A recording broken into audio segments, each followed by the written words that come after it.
फिरौन और उसकी कौम की हलाकत। अल्लाह ताला ने फिरौन और उसके कौम पर 9 मौज़े अजाब के नाजिल किए, जैसे कि टिड्डियों का अजाब, खून का अजाब और मेढकों का अजाब वगैरह। फिरौन और उसकी कौम हजरत मूसा अलैहिस्सलाम से दुआ के लिए कहती तो मूसा अलैहिस्सलाम दुआ फरमाते तो वह अजाब टल जाता, लेकिन फिर वे सरकशी और नाफरमानी करने लगते थे। आखिरकार अल्लाह ताला ने हजरत मूसा अलैहिस्सलाम को वही की कि रातों रात तू मेरे बंदों को लेकर निकल जा। बनी इज़राइल की कुल तादाद 6 लाख थी। सुबह जब फिरौन को यह मालूम हुआ तो उसने उनका पीछा करने का हुक्म दिया। हजरत मूसा अलैहिस्सलाम अपने लश्कर को लिए बहरे अहमर के किनारे पहुंचे।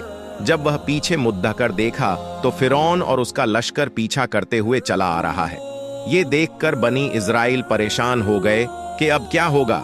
पीछे फिरौन और उसका लश्कर और आगे समंदर की ऊंची लहरें। फिर हजरत मूसा अलैहिस्सलाम को वही की गई कि पानी पर अपनी लाठी मारो। जूं ही आपने लाठी मारी तो समंदर में रास्ता बन गया और पानी पहाड़ों की तरह खड़ी हो गई। सब के सब उस रास्ते से बाहर निकल गए। अब जैसे ही फिरौन और उसका लश्कर पानी के पास पहुंचे तो देखा कि समंदर में रास्ता बना हुआ है। पहले तो फिरौन डरा कि ये क्या माजरा है, लेकिन फिर उसने अपने घोड़े और लश्कर को लेकर उस रास्ते पर दाखिल हुआ। इधर बनी इस्राएल का आखिरी आदमी समंदर से निकल रहा था और दूसरी तरफ फिरौन का आखिरी आदमी समंदर में दाखिल हो रहा था।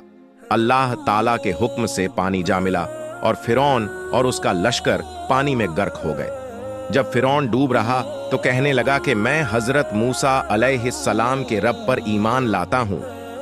उस वक्त तौबा कबूल नहीं हुई, क्योंकि मौत के आखिरी वक्त में जब फरिश्ते देखने लगते हैं तो तौबा कबूल नहीं होती। अल्लाह ताला की 2 निशानियां।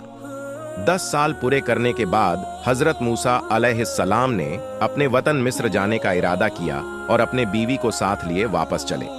सफर के दौरान सर्दी काफी थी, अंधेरी रात थी। हजरत मूसा अलैहिस्सलाम को दूर पहाड़ी पर एक आग दिखाई दिया। वह अपनी बीवी को बोले, मैं आग ले आता हूं ताकि सर्दी से बचा जा सके। हजरत मूसा अलैहिस्सलाम आग के पास पहुंचे तो देखा वो कोई आग नहीं थी, बल्कि एक दरख्त से नूर निकल रहा था। मूसा अलैहिस्सलाम बहुत हैरान हुए। जब और करीब हुए तो उसमें से आवाज सुनाई दी। ये आवाज अल्लाह रब्बुल इज्जत की अपने बंदे हजरत मूसा अलैहिस्सलाम के दरमियान थी। अल्लाह ताला ने फरमाया, ए मूसा, मैं तुम्हारा परवरदिगार बोल रहा हूँ। फिर आवाज आई, ये तुम्हारे हाथ में क्या है?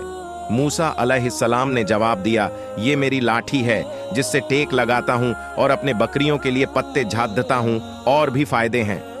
फिर हुक्म हुआ, इसे नीचे जमीन में डाल दे। जूं ही मूसा अलैहिस्सलाम ने लाठी नीचे गिराई, वह सांप बनकर दौड़ने लगा। ये देख मूसा अलैहिस्सलाम पीठ फेर कर भागे, पीछे मुद्द कर भी ना देखा। फिर अल्लाह ताला ने इरशाद फरमाया, मूसा डर मत और इस लाठी को पकड़, हम दोबारा लाठी बना देंगे। मूसा अलैहिस्सलाम ने सांप को पकड़ा तो वह लाठी बन गया।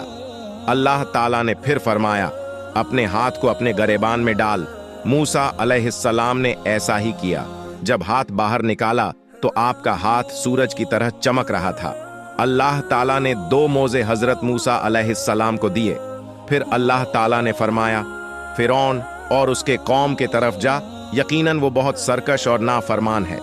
फिर मूसा अलैहिस्सलाम ने कहा, ए मेरे परवरदिगार, मेरी जुबान की गिराह खोल दे और मेरे काम में आसानी फरमा और मेरे भाई हारून अलैहिस्सलाम को मेरे साथ कर दे।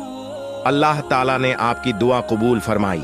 इस तरह हजरत मूसा अलैहिस्सलाम और हजरत हारून अलैहिस्सलाम को अल्लाह ताला ने नबूवत से सरफराज फरमाया।